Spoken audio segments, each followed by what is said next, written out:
Namayo Vishnu Padaya Krishna Pristaya Bhutale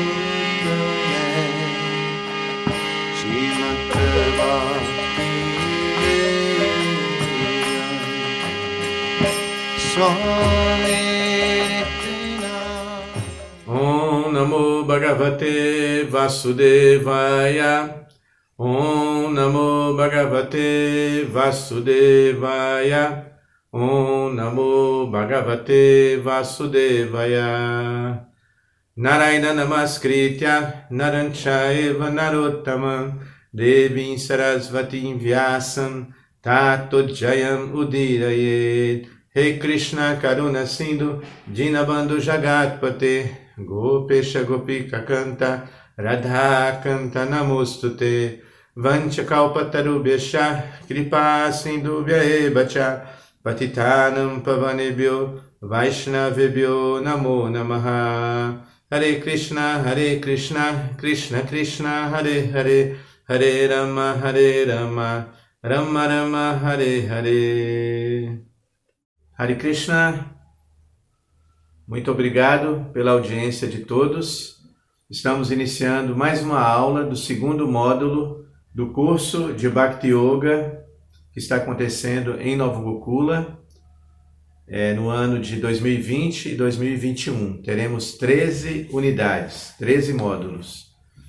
Agradeço ao meu amigo Daniel, que está aqui comigo, está nos apoiando para que esse curso aconteça nesse momento no formato EAD, o ensino à distância, tá bom? Esse curso é destinado especialmente aos alunos que se inscreveram no curso de Bhakti Yoga, porém ele é aberto a todos, então eu agradeço a todos que estão ouvindo, né, indiscriminadamente, tá? O tema de hoje é as Sampradayas, tá? Nós vamos dividir em 3 vídeos, porque vamos falar também sobre os diversos tipos de sanskaras, ou os ritos de passagem que são propostos pelo nosso mestre Srila Prabhupada para que todo ser humano consiga sucesso na vida, ok? Em respeito, né, aos alunos que não puderam participar na primeira edição, na primeira aula do primeiro módulo, nós vamos fazer uma breve revisão. Então, no primeiro módulo, no primeiro curso, nós falamos sobre a epistemologia, as 3 formas de adquirir conhecimento, as 3 formas principais, porque na verdade existem 10 pramanas. Pramana significa prova ou evidência. As 3 pramanas, segundo o grande mestre Jiva Goswami, automaticamente incluem as outras 7 formas de adquirir conhecimento, tá? Nessa apresentação que fizemos na primeira aula, nós fizemos um intercâmbio, né? Colocamos assim exemplos de vários filósofos ocidentais que utilizaram dessas epistemologias. Citamos o exemplo do mestre do Charvaka, né? A escola conhecida como os Charvakas, que durou 1000 anos, né, antes de Cristo. Essa foi a primeira escola que defendia apenas a primeira epistemologia chamada Pratyaksha, ou empirismo, o conhecimento experimental. Depois, demos exemplos também do John Locke, que foi o precursor do empirismo na América, principalmente. Falamos de Anumana, que é o racionalismo, ou Anumana. Mana quer dizer inteligência ou mente, a forma de adquirir conhecimento através da razão. E depois explicamos que esses processos, tanto o empírico quanto o racional, é limitado. Nosso mestre Srila Prabhupada explicava, né, que nós temos problemas, todo ser humano comum ele é eivado, né, com 4 problemas. Nós cometemos erros, nossos sentidos são imperfeitos, por isso erramos, tá? Tem o grande ditado, errar é humano, e por fim, nós temos a propensão de enganar. Com esses 4 defeitos, naturalmente, todo conhecimento que nos arriscamos a apresentar terá problemas também. Nós demos ênfase na vida, né? Fizemos um resumo, demos um destaque para o grande filósofo Immanuel Kant, porque ele conseguiu conciliar o conflito que existia entre o racionalismo e o empirismo. Tá? O Immanuel Kant, ele criou, né, ele fez a junção desses 2 processos epistemológicos, criando o juízo a priori, que é a justificativa racional, e o juízo a posteriori, que é justamente o conhecimento experimental ou empírico. Ele deu ênfase nas questões fenomenais, dizendo que as questões metafísicas, ele não negava, né, a consciência, a alma, o Deus, mas dizia que as coisas que a gente não consegue experienciar agora, vamos deixar para depois e vamos dar ênfase naquilo que é fenomenal. Tá? Uma coisa interessante, Immanuel Kant, que ele defendia que a filosofia ética, né, do Dharma, ou seja, o dever estava acima do prazer, enquanto vários filósofos defendiam o prazer exacerbado ou mesmo comedido, Immanuel Kant tinha esse diferencial. Ele dizia que a ética estava acima da moral e o dever, que nós chamamos de Dharma, estava acima do prazer. Primeiro a gente tem de cumprir o nosso dever, depois pensamos no prazer da vida. Isso vai de encontro, né? Se concilia com os ensinamentos de Krishna da Bhagavad Gita. Por fim, falamos que a epistemologia mais importante e infalível é Shabda Pramana, a evidência ou a prova proveniente dos mestres sábios, o testemunho, né, de pessoas confiáveis. Essa é a forma de conhecimentos que nós chamamos de Shabda Pramana, ou o som transcendental vindo de autoridades confiáveis, que também são conhecidas como apaurucheia, esse conhecimento não passado por seres humanos comuns. Tá? E aí, no Bhagavad Gita, capítulo 15, texto 15, Krishna diz: Sarvasachaham Ridi Sannivisto. Eu habito no fundo do coração de todos, e é de mim que vem o conhecimento. Originalmente, o conhecimento vem de Deus, né?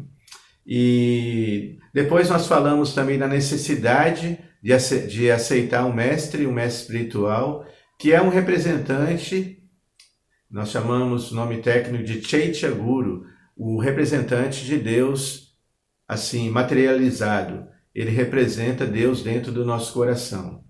Nós fizemos uma revisão, nós colocamos como ponto de revisão a construção de uma redação com 30 linhas, onde o aluno teria de explicar as qualidades, ou a necessidade de se aceitar o mestre espiritual e como identificar o mestre fidedigno. Os alunos surpreenderam, muitos e muitos alunos mandaram, né, seus textos, todos foram lidos e corrigidos, né, pela professora Damodara, que é perita, né, em correção de redação, e nós esperamos que esses textos se transformem, né, no livro, tá? Nós vamos ter uma sala de aula virtual, não só para esse momento, mas essa sala de aula vai estar funcionando sempre para nós organizarmos nosso curso. Esse material vai estar arquivado no Google Drive para todos os alunos poderem acessar as apostilas, né, os textos produzidos. Teremos também um site que já está em construção, acredito que daqui a uns dias ele já vai estar disponível para todos. Nesse site também vai estar ali arquivado todos os links onde os alunos vão poder ter acesso também ao Facebook, a página do Facebook do curso, e também na página do YouTube com as filmagens das aulas. Ok?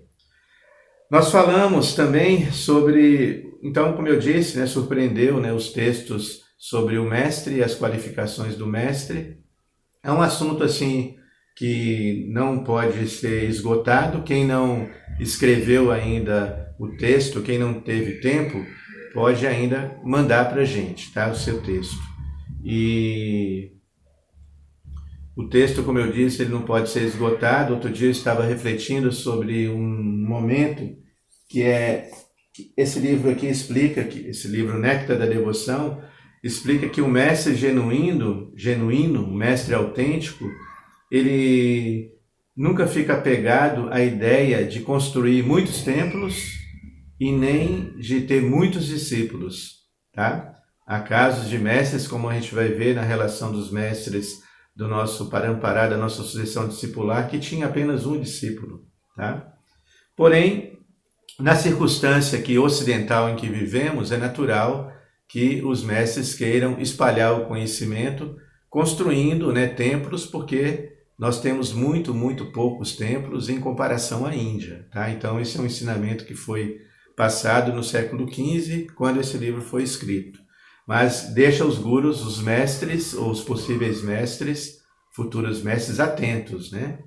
Também, o que foi mais predominante nos textos, que foi um consenso na maioria dos textos, é que as qualidades do mestre autêntico é que são 3 pontos. Primeiro é que ele tem de ser versado no conhecimento de Krishna ou no conhecimento da literatura, né, espiritualista. Ele tem de explicar, passar esse conhecimento adiante e, por fim, ele tem o dever de viver esses ensinamentos que ele está falando. Ou seja, faça o que eu falo e faça o que eu faço. Vamos dar início num ponto, eu vou dar uma breve explicação no ponto que nós chamamos de sistema Parampará, ou seja, um sistema onde o conhecimento é transmitido de mestre para discípulo. Esse ponto nós abordamos também, fizemos uma introdução nessa primeira aula do curso.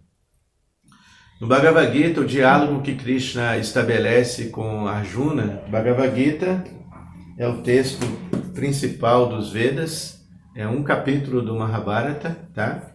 E aqui Krishna estabelece um diálogo científico com Arjuna, tá? Arjuna não aceitava cegamente as instruções de Krishna. Ele indagava, fazia perguntas que estabeleciam um diálogo, que podemos dizer, científico. Por exemplo, Krishna ele explica que o conhecimento, o Shabda Pramana, esse conhecimento que advém ouvindo, a verdade axiomática, incontestável, apenas ouvindo, ele chega até nós através de Evam Parampara Praptam, através de uma corrente de sucessão discipular. Então, Krishna diz aqui: ensinei este yoga imperecível a Vivashwan, que é o Deus do Sol. Vivashwan ensinou o esposo, né, a Manu. Manu o transmitiu a Ikshvaku. Manu é uma personalidade cósmica que tem o dever de compilar os códigos de lei da humanidade. E, inclusive, nas faculdades de Direito, nas universidades de Direito, algumas academias têm um setor onde o aluno ele estuda, né, as leis de Manu. Porque em muitos países as leis de Manu são utilizadas como vigentes até os dias de hoje. Ou seja, é o tratado de leis mais antigo da humanidade, tá? Aí Krishna diz que reis sábios, desse modo, aprenderam tal como recebido em sucessão discipular. Após muito tempo aqui, ele se perdeu. Hoje, ensino-te este mesmo antigo yoga. Na verdade, este mistério supremo, pois você é meu devoto e meu amigo. Depois que Krishna fala assim sobre a importância do conhecimento que advém desses mestres, dessas personalidades elevadas, Arjuna diz: o Deus do Sol, Vivashwan,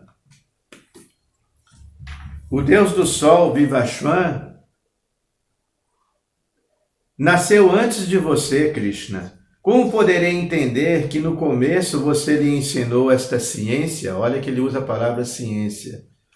Aí, imediatamente Krishna diz, a personalidade de Deus disse, tanto eu quanto você já passamos por muitos e muitos nascimentos. Posso lembrar-me de todos eles, porém você não pode, ó subjugador do inimigo. Embora eu seja não nascido e meu corpo transcendental jamais se deteriore, e embora eu seja o Senhor de todas as entidades vivas, mesmo assim, em cada milênio eu apareço em minha forma transcendental original.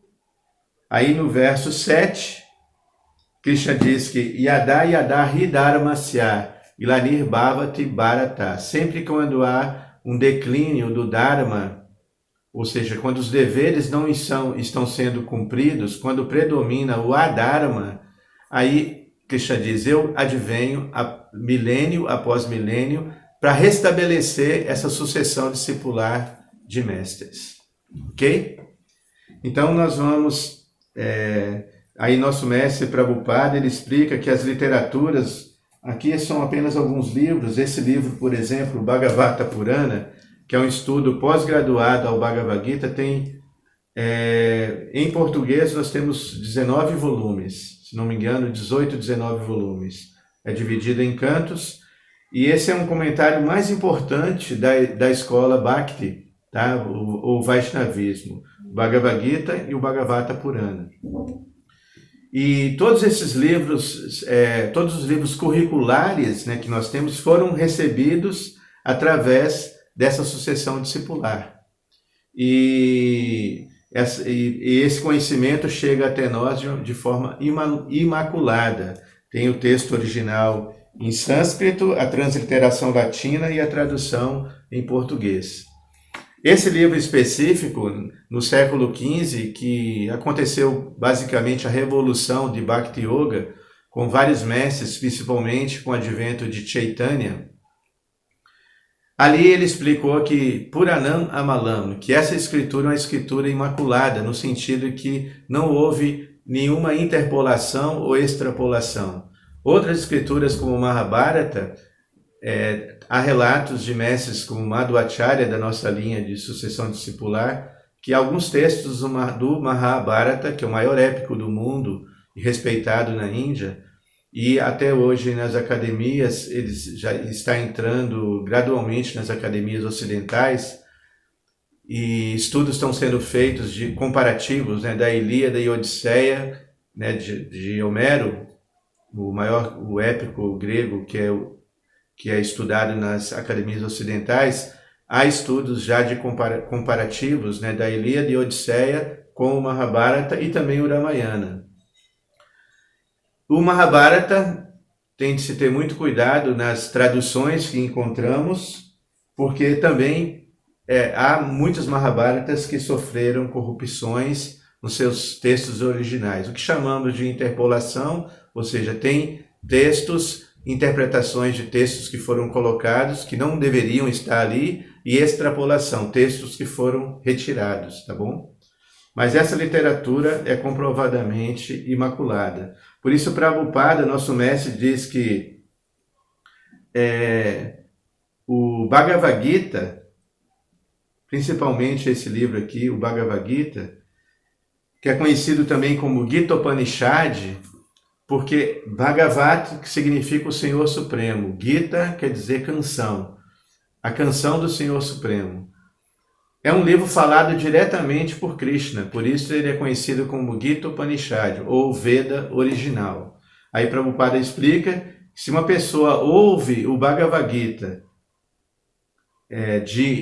uma alma, né, que traduziu o livro, que esteja dentro, uma alma pura, que esteja dentro dessa sucessão discipular, então ela supera todos os estudos da sabedoria védica e todas as escrituras do mundo. Ou seja, simplesmente por ler o Bhagavad Gita você entende tudo, tá? E é mais ou menos assim, né? Por exemplo, nós moro em Nova Gokula, né? E aqui nós temos muitas árvores, muitas frutas. Agora está florescendo, né? Está dando muitas frutas os abacateiros, por exemplo. Então, quando a gente quer pegar um abacate que está maduro já, qual é a forma correta? Subir no topo da árvore e colocar outros amigos assim nas fases intermediárias da árvore. Aí um pega o fruto, passa para o outro vai passando para o outro, até chegar embaixo, tá? O fruto inteirinho, tá? Porém, se a gente derrubar o fruto de forma arbitrária, independente, o fruto cai no chão e pum, se esborracha, principalmente se estiver maduro. Então, o fruto maduro da literatura védica, que é o Srimad Bhagavatam e o Bhagavad Gita, as essências, né, da literatura védica, devem ser recebidas assim, né, de mão em mão, foi passando de mestre para discípulo e chegou até nós de forma inadulterada. Ok, gente? Então, vamos estudar agora quem são esses acharyas, né, ou esses mestres exemplares antecessores. Quem são esses mestres que foram super cultuados? Nós não vamos conseguir falar de todos, porque esse conhecimento iniciou, ele vinha na forma ágrafa e passou para a forma escrita 5.000 e poucos anos atrás. Então, impossível a gente falar, mesmo que seja por dias e dias, né, de todos esses mestres. Então, nós escolhemos os mestres que historicamente foram proeminentes, tá bom? Falar dos mestres da nossa sucessão discipular é muito importante para que nós tenhamos um parâmetro, tá? Um parâmetro e de discernimento sobre as grandes personalidades que transmitiram esse conhecimento, como eles eram referência, né, para nós. Então, eles eram cultuados, mas não eram apegados, né, ao culto à própria personalidade. Na Bhagavad Gita, no capítulo 3, verso 21, como vocês vão ver na imagem, Krishna diz: Jajat acharati shrestas tatat evetaro janaha sayat pramanam kurute lokastat anuvartate. Krishna diz que tudo que um indivíduo mais eminente faça, pessoas comuns fazem exatamente igual, seguindo o padrão que ele estabelece. Então, como vocês podem ver na imagem, uma mãe está fazendo o Surya Namaskar, está fazendo a sua saudação ao sol pela manhã, e a filhinha, que deve ter aí uns 3 anos de idade, está imitando a mãe. Depois a mãe vai tomar o seu desjejum natural, vai falar coisas saudáveis. Assim, um ambiente envolvido com bondade vai influenciar na pedagogia, na educação do filho. Ou seja, assim como as crianças aprendem por imitação, o adulto também, tá? Não importa, mesmo que sejam maus exemplos, nós temos a tendência a seguir, é uma tendência do ser humano, tá? Aí Krishna fala que antes de abordar esse tema, antes de falar da importância do ato bom, Krishna diz que portanto, sempre desapegado executa a ação. Uma pessoa desapegada que assim executa a ação, de certo alcança a transcendência. Ou seja, assim como Immanuel Kant falou, a responsabilidade do ato, ou seja, a sua ação dármica é superior ao seu próprio prazer, a ausência do egoísmo, né? De fato, apenas por meio da ação, reis como Janaka elevaram-se à perfeição, simplesmente em consideração ao bem-estar do mundo. Ou seja, Janaka foi um dos arquétipos, né, um dos modelos padrão assim, de rei ideal. Ele foi o pai de Sita Devi, e o seu reino chamava Mithila, que era a cidade, né, o reino do conhecimento. Era um rei que tinha uma eloquência, né, ele tinha o poder da conciliação. Nunca houve um conflito em seu reino. Logicamente, foi na era de Tetra Yuga, né, um período já onde o vício já tinha se introduzido, as paixões humanas já estavam acentuadas, porém ele sabia driblar com situações, ele sabia mediar os conflitos através da sabedoria. Então no seu reino nunca houve uma guerra, tá? Então esse era o rei Janaka, que Krishna cita na Bhagavad Gita como um modelo de rei que seguiu, que cumpriu o seu dever dármico adequadamente. Por que Krishna fala isso, né? Porque Krishna está mostrando para nós que nós temos de saber discernir qual é o nosso ídolo, né? Quem tem de ser a nossa referência no nosso dia a dia, tá? Nós percebemos na próxima imagem, vocês podem ver que o culto à personalidade é uma estratégia política. Os políticos mentem e as pessoas sem discernimento acreditam, né? E na história a gente vê, por exemplo, personalidades como Lenin na União Soviética,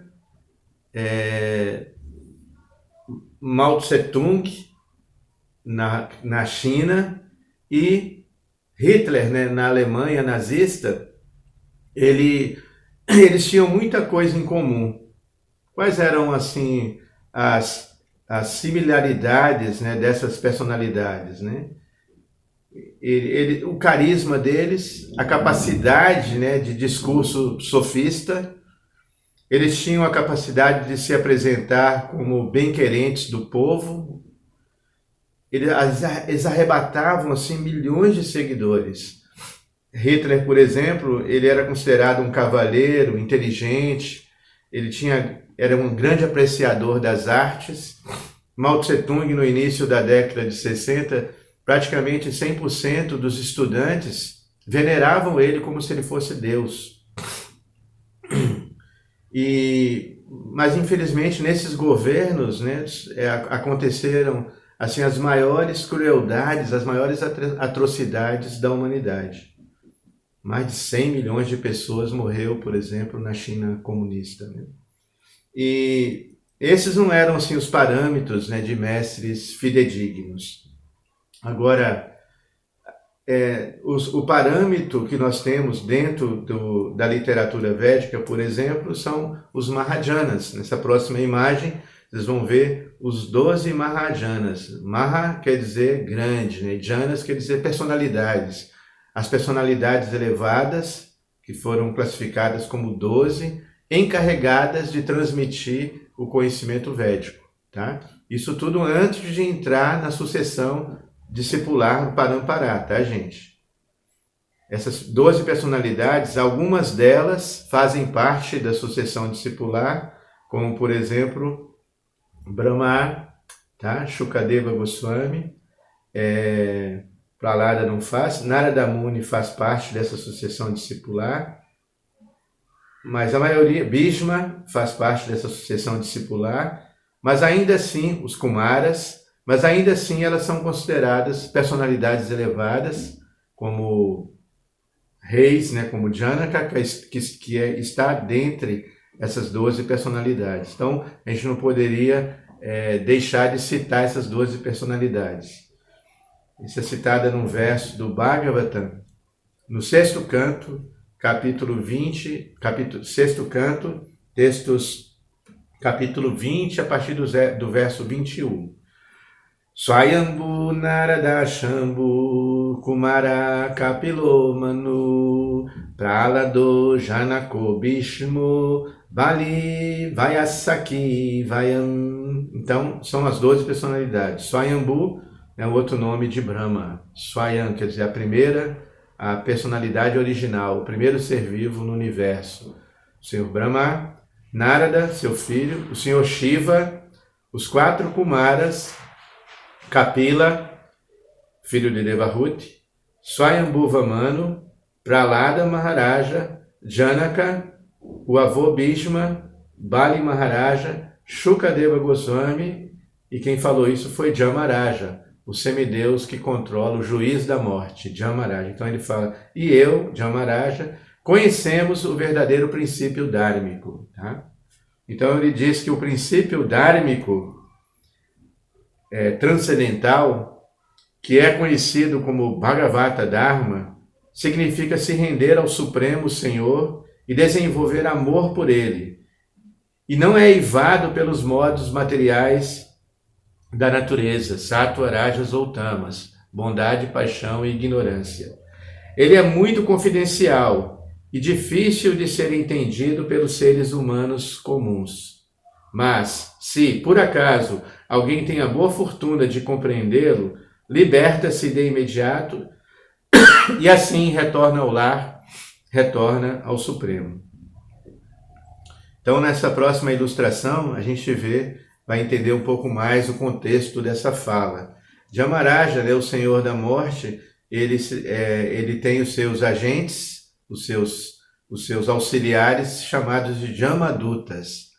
E, por outro lado, tem os auxiliares de Vishnu, ou Krishna, chamados de Vishnudutas, que são os anjos guerreiros celestiais. Essas personalidades são encarregadas de resgatar as almas no momento da morte, tá? Jamaraja faz o julgamento final.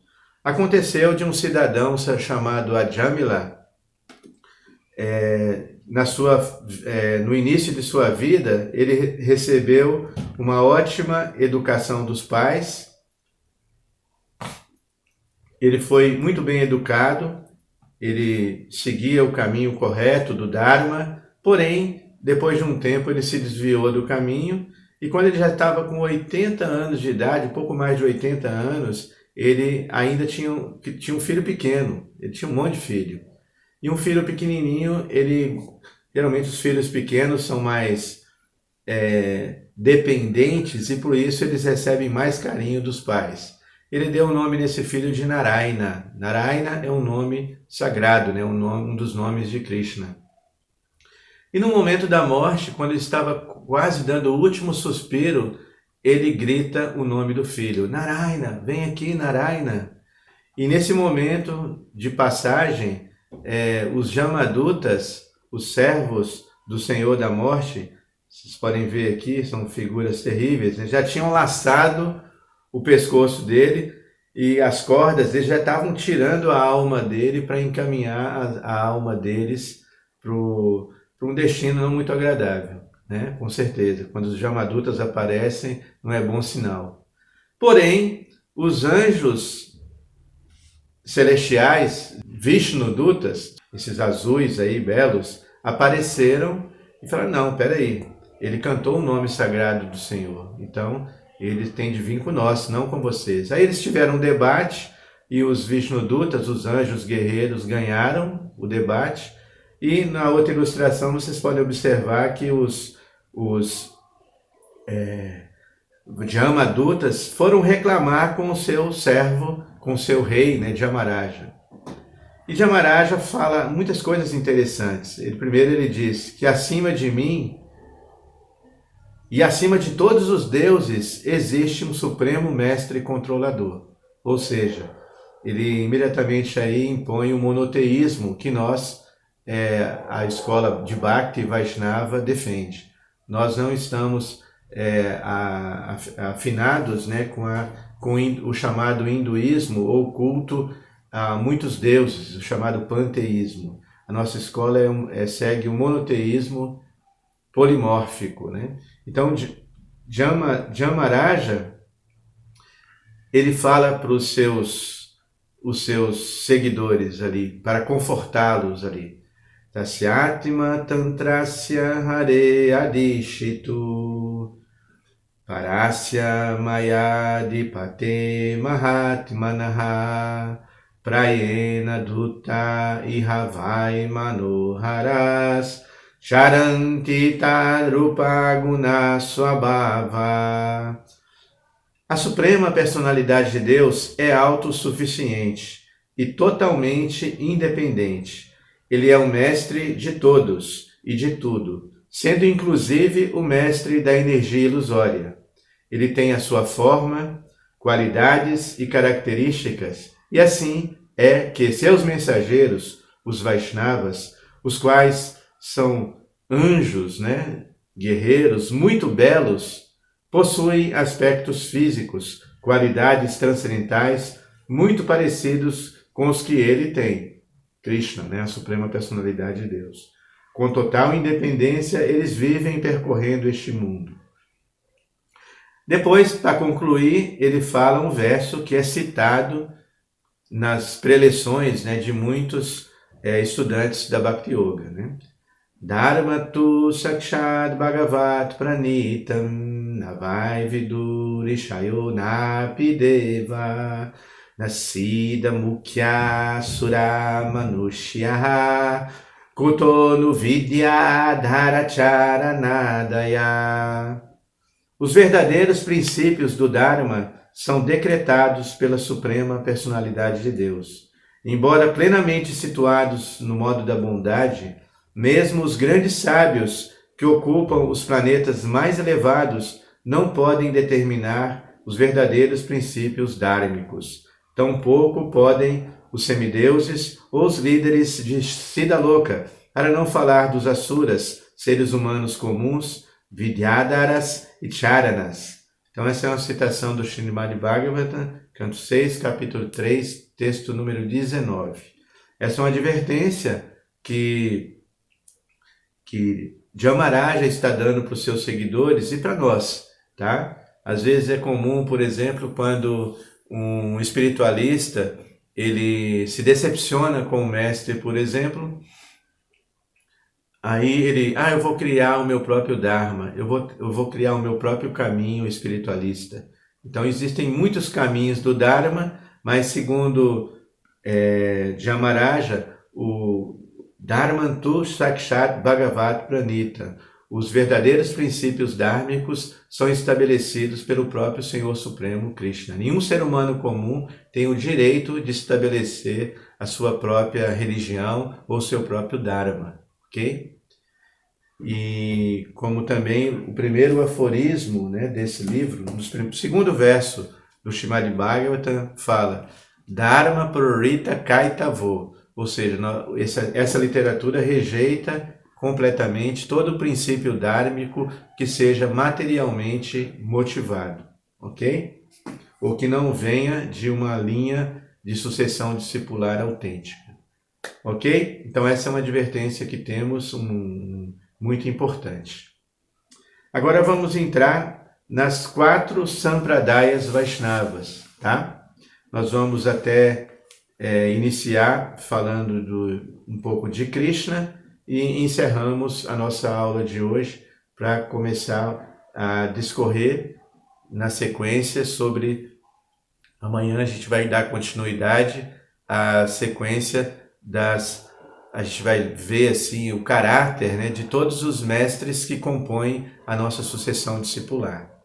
Essas 4 sampradayas ou sucessão discipulares são chamadas de Brahma Sampradaya, Sri ou Lakshmi Sampradaya, Shiva ou Rudra Sampradaya e Kumara Sampradaya, tá? Os mestres que se destacaram nessa sucessão, que nós vamos falar deles, e vamos falar também da doutrina que eles estabeleceram. Então, da Brahma Sampradaya, Madhvacharya se destacou. Da Lakshmi Sampradaya, Ramanujacharya se destacou. Da Shiva, ou Rudra Sampradaya, Vishnu Swami, e da Kumara Sampradaya, Nimbarkacharya se destacou. Ok? O que é interessante frisar, vocês podem ver na próxima imagem, que tem aí os 4 mestres e no meio tem a divindade chamada Chaitanya.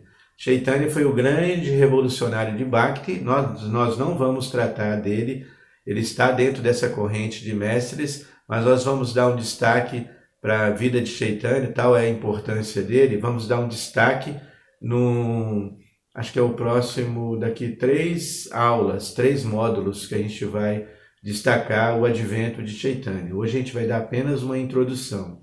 Chaitanya era um grande conciliador, um grande revolucionário de Bhakti Yoga. Ele conseguiu extrair dessas sampradayas, de cada uma dessas sampradayas, ele tirou, né, um pouco para a sua doutrina. Vamos lá ver? Então a primeira sampradaya, Brahma Madhva Gaudiya Sampradaya, que é a sampradaya, é a escola Vaishnava que nós seguimos, e na Índia tem muitas e muitas escolas que são ramificações dessa escola. Então Madhvacharya apareceu no ano de 1238, vejam aí na ilustração, e 1317 depois de Cristo, tá? Ele estabelece a doutrina Shuddha Dvaita, ou Dvaita Vada, que é o dualismo puro. Dualismo puro significa que a entidade viva, nós, seres vivos, somos completamente diferentes da verdade absoluta. Completamente diferentes. De Madhvacharya, o Sr. Chaitanya, né, assimilou a total rejeição da filosofia Mayavada, uma filosofia que no século XV predominava, efervescia, né? Os Mayavadas eram seguidores do grande mestre Shankara, que era considerado uma encarnação de Shiva, e os Shankaristas defendiam a ideia de que a entidade viva, nós, somos completamente iguais à verdade absoluta. E é tão assim chocante que no dia da iniciação, como quando o discípulo evoluía, era considerado evoluído a tal ponto, ele recebia a iniciação espiritual. E o mantra que o guru dava para o discípulo era Om Namo Narayanaya, ou seja, que significa todas as glórias a ti, Narayana.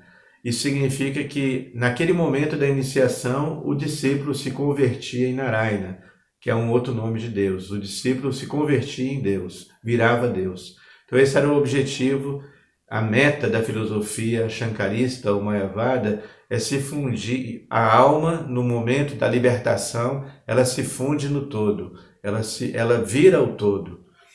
Isso entra em choque com a ideologia de Bhakti Vaishnava e principalmente com Madhvacharya, que explica que a entidade viva é completamente diferente do todo. Deus é como o todo completo e nós somos anu-atmas, ou almas infinitesimais, sujeitas a erros, a fracassos, e nunca podemos ser comparados com a verdade última, tá? Depois Ramanuja, século X ainda, né? É o ano 1017 e 1137. Eles viviam bastante, né? Naquela época, você pode ver, quase 100 anos, mais de 100 anos esses mestres viviam. Depois de Cristo, tá? Ele estabeleceu a doutrina Vishishta Dvaita, o não dualismo qualificado. Ou seja, a entidade viva é igual, mas ao mesmo tempo diferente da verdade absoluta, tá? Não dualismo qualificado. De Ramanujacharya, o Sr. Chaitanya aceitou o conceito da devoção pura, sem mácula alguma de karma, ou seja, de apegos materiais ou ganho material, e também jnana, quer dizer, especulação filosófica, ou racionalismo. E ele também assimilou de Ramanuja o serviço aos Vaishnavas, tá? O serviço altruísta. Ramanuja, tem uma história muito interessante de Ramanuja, que ele tinha um mestre que um dia falou para ele: estou muito satisfeito com você, meu discípulo, eu vou te dar um mantra secreto, você não pode contar esse mantra, falar esse mantra para ninguém, ele é só seu. E se você cantar esse mantra com muita introspecção e fé, você vai conseguir muita bem-aventurança, muito prazer, toda a miséria vai sair de sua vida e você vai poder entrar no mundo espiritual mesmo aqui encarnado, tá?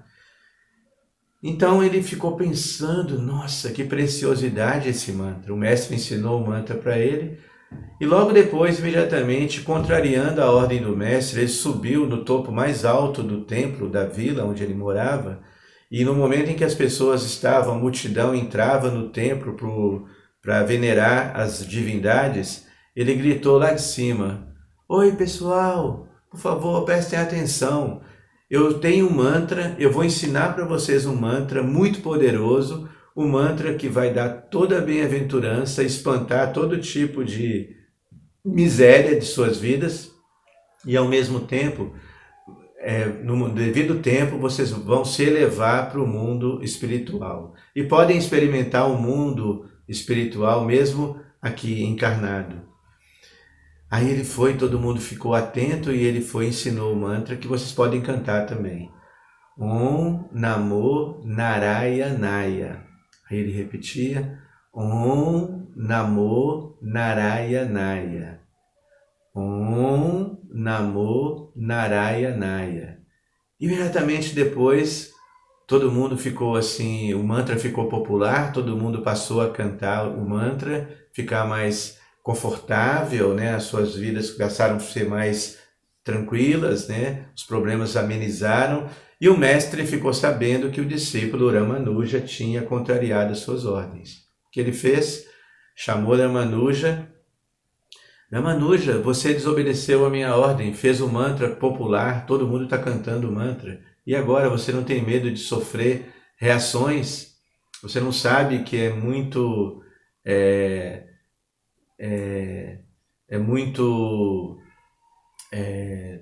mal, né? Desrespeitar as ordens do Guru, é uma grande ofensa respeitar as ordens do mestre espiritual.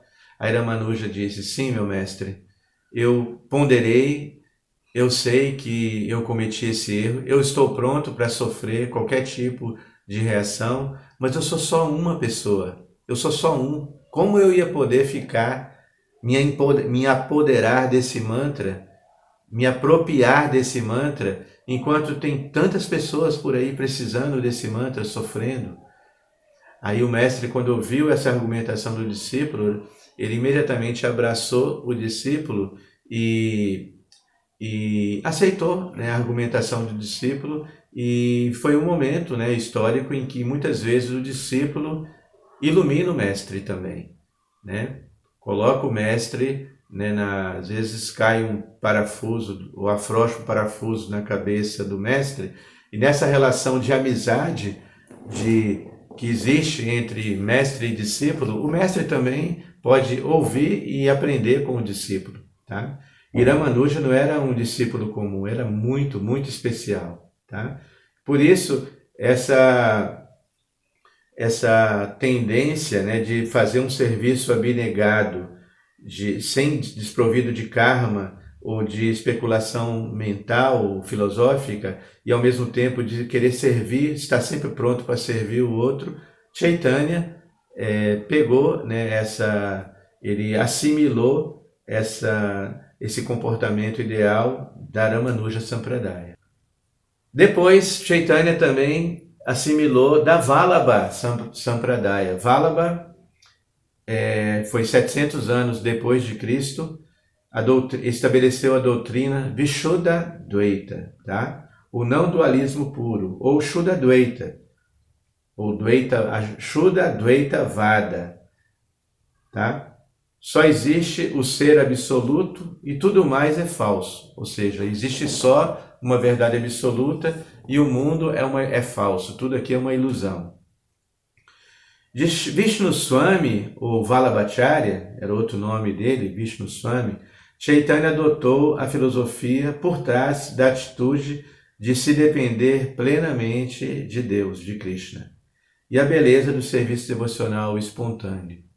Depois, Nimbarkacharya, o ano de 1130 a 1200, depois de Cristo.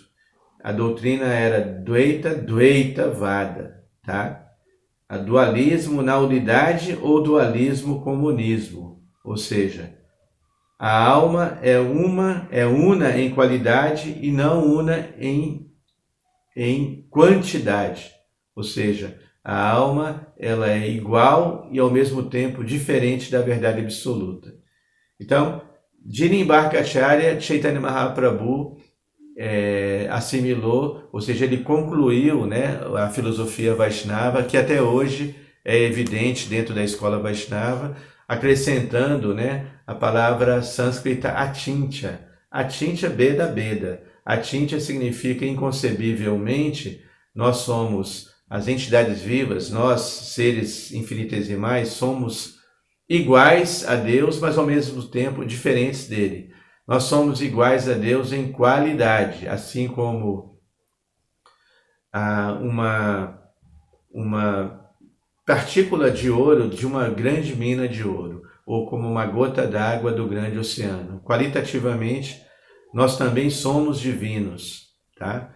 A alma é plena de conhecimento, bem-aventurança e eternidade. Por isso, às vezes, é interessante a gente tomar cuidado com a nossa linguagem, quando às vezes a gente fala que a alma vai evoluir, mas a alma já é evoluída, ela já é plena de conhecimento, bem-aventurança e eternidade. Satchitananda. A alma é Ananda Maya Biasa. Ela já é plena de prazer. As qualidades que existem em Deus existem em nós também. O problema é que Deus ele não fica coberto pela matéria. E nós somos cobertos, nós somos envolvidos pela matéria. Por isso, eu estou procurando usar o termo desenvolvimento. A alma aqui nesse mundo ela está se desenvolvendo, ela está tirando, né, a cobertura que impede ela de ver a sua Satchitananda. Aí ela fica basicamente envolvida com Asat, com o mundo temporário, Achit, com a ignorância do mundo, e Nirananda, com as misérias ou com os problemas do mundo. Mas a partir do momento que a gente se identifica, né, com a nossa própria energia espiritual, nós podemos ter o privilégio, né, de ver o brilho da nossa própria alma pura. Ok? Então, Chaitanya Mahaprabhu, a partir da filosofia de Nimbarkacharya, ele se inspirou a aceitar o refúgio exclusivo, né, de Shrimati Radharani e o sentimento das Gopis. Aí se estabeleceu o humor de Chaitanya. Chaitanya, ele aparece também, nós vamos ver mais para frente, como eu disse, como um grande revolucionário de Bhakti, porque ele manifestou o exemplo, né? Ele veio dar o exemplo de como ser um devoto ideal no humor de Sri Radhika, ou Radharani, que é a contraparte feminina de Deus, é o aspecto feminino de Deus. Aqui na cultura ocidental nós estamos acostumados, né, a entender Deus apenas no seu aspecto masculino, né, com um juiz, né, que está ali com raiva, raivoso, julgando as almas. Mas justamente o aspecto feminino de Radharani e o aspecto masculino de Krishna é uma junção, uma teologia perfeita, porque ela é permeada pela amabilidade, pela bênção, pela misericórdia. Tá? Então a bênção de Radharani manifesta, né, o símbolo de devoção ideal, de devoção perfeita. Agora entramos em Krishna para concluir a nossa aula de hoje. Quem é Krishna? Tá? Krishna ele nem está assim, nós não podemos colocar Krishna inserido na sucessão discipular, mas ao mesmo tempo ele é o mestre de todas as sucessões discipulares. Né? Então, primeiro ponto, eu coloquei 4 pontos para a gente entender Krishna. Primeiro que Krishna, Deus é um. Tá? Advaita Achyuta Nadi, né? Deus, ele é a verdade, Krishna ele é a verdade absoluta, Advaita, né? Ele é não dual. Verdade absoluta significa que, por definição, ele está presente em tudo. Achyuta, ele é infalível. Anadi, ele não tem princípio, ele é o princípio de tudo. Como falamos também sobre Aristóteles, que tinha essa definição de um Deus não contingente. Nós somos seres contingentes, né? Deus ele é como o primeiro motor imóvel, o motor que move por si só, né? Então, Anadi Anantarupa. Anantarupa significa que Deus ele tem formas rupas ou formas ilimitadas. Ananta Rupa Adi, mas ainda assim ele é uma pessoa só. Ou seja, esse é o monoteísmo polimórfico, uma única verdade que pode se manifestar em muitas e muitas energias, em muitas e muitas encarnações, sem perder o seu crédito, a sua própria personalidade. Tem um verso que evidencia isso, um verso na literatura chamada Ishopanishad. Ali explica que Om Purnam Ada Purnam Idam Purnat Purnam Udachyate Purnasya Purnam Adhaya Purnam Evava Shishyate. Que a personalidade de Deus, ela é perfeita e completa em si mesmo. Muito embora muitas unidades completas, Purnam, emanem dele, ele permanece no seu equilíbrio completo. Como uma vela, né? Com uma única vela nós podemos acender centenas ou milhares de velas, se ela não acabar antes, né? Mas a vela original, fazendo a comparação do fogo, por exemplo, se uma vela acende muitas velas, a gente pode imaginar que a potência de luminosidade da vela original vai se perder. Não. Assim mesmo Deus, ele, apesar de se expandir em muitas formas, Krishnastu Bhagavan Swayam, ele permanece sendo a mesma e original, suprema personalidade de Deus. Tá? Como tem um verso que explica, um verso muito bonito, Yatakanta Pata Sutra Uta Protascha Astita Evam Vishna Idam Vishvam Otam Protam Chasanstitam.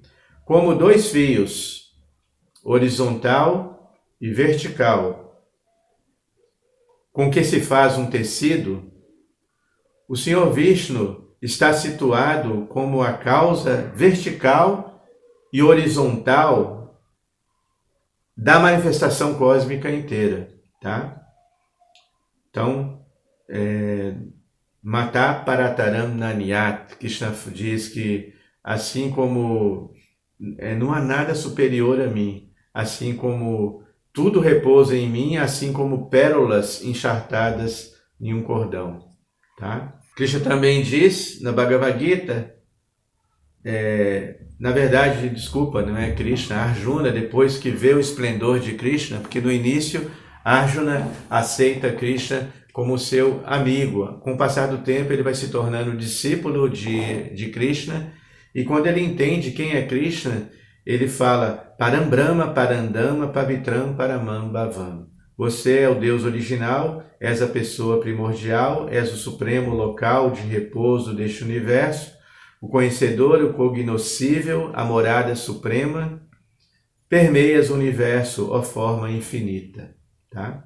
E Krishna, às vezes, também no capítulo 10 e capítulo 11, ele se revela para Arjuna, assim, demonstrando que tudo que há de maravilhoso no mundo é representação dele próprio. E aí Arjuna fala, Ahustam Rishaya Sarve Devashi Narada Astada. Ele fala mesmo grandes sábios, grandes rishis como Narada Muni, os mestres dessa sucessão discipular declaram isso de você, Krishna. E agora você mesmo está dando a sua bênção e falando esse conhecimento de si próprio para mim. Porque o Bhagavad Gita, na verdade, é Krishna falando de si próprio, né? Depois, o próximo ponto, aí na imagem, Krishna, Deus, é a fonte de tudo. Tá? Ishvara Parama Krishna, Satit Ananda Vigraha, Anadyadi Govinda Sarva Karana Karana. Krishna, ele é o Ishvara, o controlador supremo, ele tem uma forma que é eterna, plena de conhecimento e bem-aventurança, não é uma forma material, por isso é Vigraha.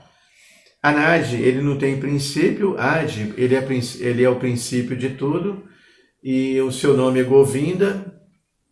Sarva Karana Karana, ele é a causa de todas as causas, ou seja, ele é o único tudo. E também no Gita Krishna fala Han Sarvasya Prabhavo, eu sou a fonte de todos os mundos espirituais e materiais. Então nós observamos que Krishna se revela para Arjuna descrevendo seus próprios atributos, né? Krishna diz, fica sabendo que cada um desses seres que possui poder, beleza ou verdadeira excelência brota de uma parte do meu esplendor, é um fragmento do meu esplendor. Depois Krishna diz, qual a necessidade de aprender tanto, Arjuna? Com um único fragmento de mim, eu crio, né, e sustento e aniquilo esse universo inteiro. Tá bom? Então Krishna, ele fala de si próprio. O Bhagavad Gita, né, a gente vai ver muitos pronomes onde Krishna fala Aham, né, Aham Sarvasya, eu sou a fonte de tudo. Então é Krishna falando de si próprio. Infelizmente, muitos comentadores, né,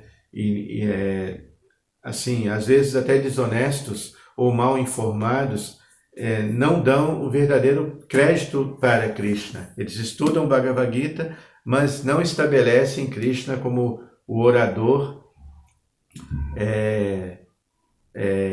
que existiu mesmo, né? Krishna apareceu há 5.000 anos na sua forma aparentemente humana e ele transmitiu esse conhecimento. Existe o local na Índia chamado Kurukshetra, eu já fui nesse local. Tem provas arqueológicas, né, do advento de Krishna nesse local. Esse local é cultuado, por exemplo, o dia que é falado o Bhagavad Gita, que foi falado, que esse episódio aconteceu, é comemorado nesse dia lá.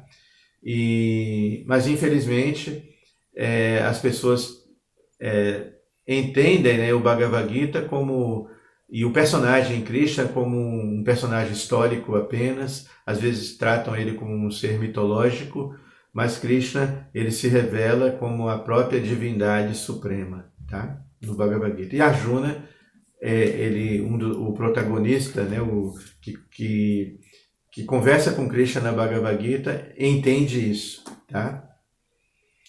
Depois, o próximo ponto, Krishna, Deus, é justo e não ciumento.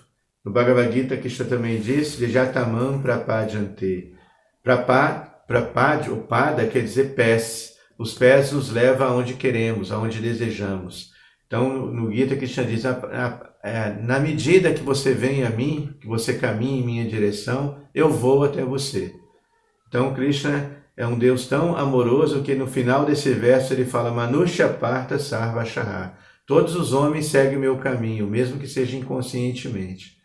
Não importa tudo que buscamos nesse mundo. Meu mestre, ele escreve nesse livro aqui, que é uma tradução acadêmica, literal do Bhagavad Gita, para o conforto dos acadêmicos, né? Então, ele tem uma linguagem mais literal. E aqui ele explica que felizmente, com todo o seu poder infinito, Krishna reciproca imparcialmente com cada um de nós. Não importa se somos atraídos pela natureza da arte, da filosofia, do amor ou da ciência. Efetivamente, honramos algum aspecto da criação de Deus. Isso é o processo panteístico, né, ou panenteístico. Deus, sendo a verdade absoluta, indiretamente ou inconscientemente, buscamos Deus porque Ele está presente em tudo, né? Por isso Krishna ama cada um de nós de uma forma muito especial, tá? E particular. Ele não nos ama assim igualmente. O amor de Deus não é igualitário, né? Prapadyante significa que algumas pessoas estão mais próximas de Deus e outras mais distantes. Mas ainda assim ele ama cada um de nós de uma forma particular e especial, tá bom? Também Krishna diz, Samoham Sarva Bhuteshu, né? Name Dvestyo Istina Priya, Yebajanti Tumam Bhaktya, Mai Teteshu Chapyaham. Sou igual para com todos, Samoham Sarva Bhuteshu. Sarva Bhuteshu significa todo ser vivo que nasce, ou seja, Deus, Krishna, não é universalista, ele não é humanista, ele é universalista, ele considera todos os seres humanos e não humanos, isso inclui na relação insetos, plantas, ele vê todo mundo, todos esses seres com visão de igualdade. Nem odeio nem favoreço. Toda miséria que acontece no mundo, a gente não pode culpar a Deus. O homem que é culpado dos problemas do mundo. Tá? Todavia, aqueles que me veneram com devoção estão em mim e, de fato, eu estou neles.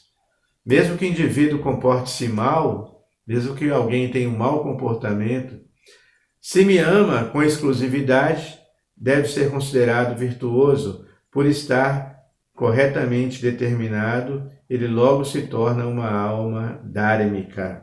Então, nosso Deus, Krishna, é muitíssimo amoroso e nunca o veremos com uma fúria ciumenta de um Deus possessivo.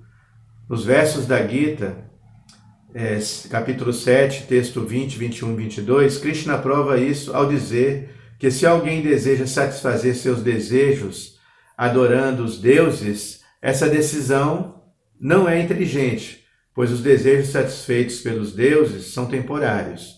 Mas, Krishna diz, eu, estando nos corações de todos como a super-alma, concedo os desejos por meio da divindade escolhida. Se você deseja adorar os deuses, eu fortifico sua fé. Por quê? Então, é como bons pais, né, na educação dos filhos, Krishna quer educar as almas com conhecimento do mundo, para depois transcendê-lo.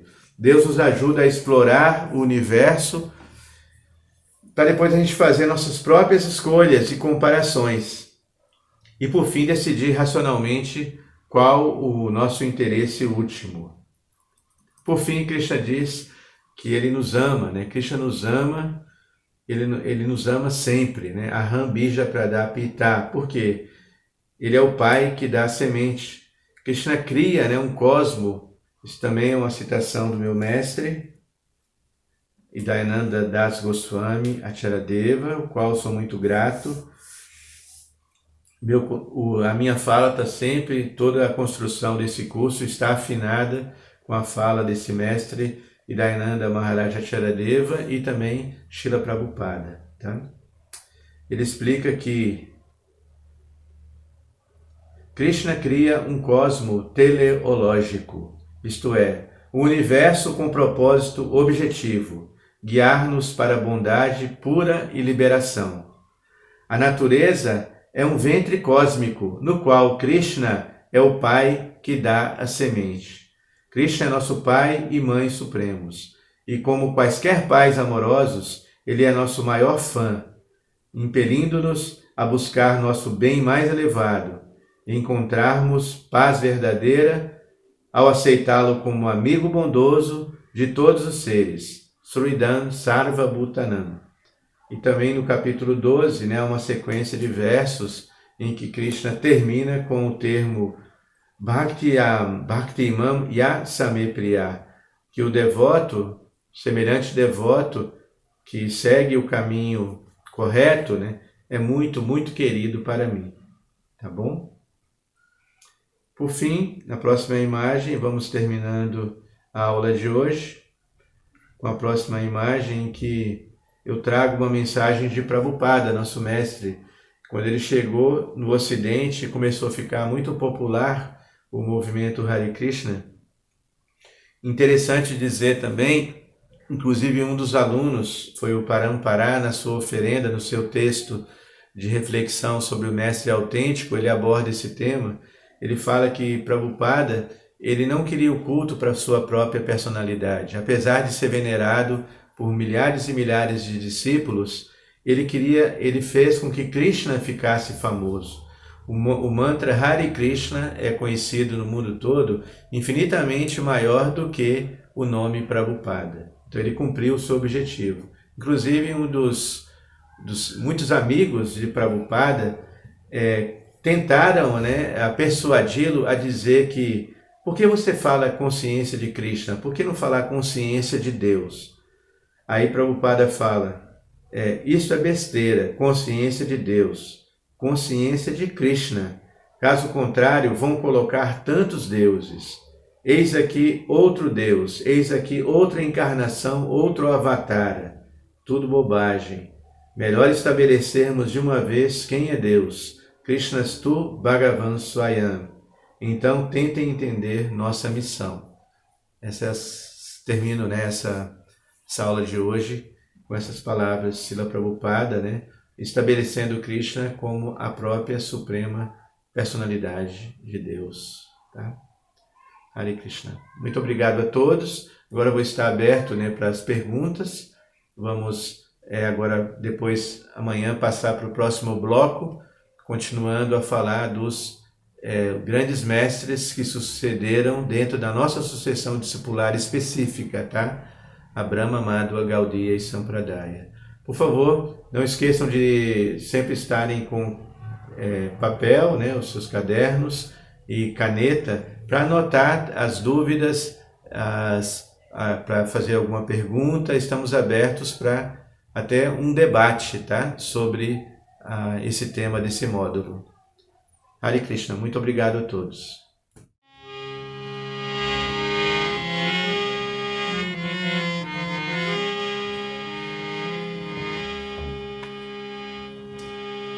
Namaya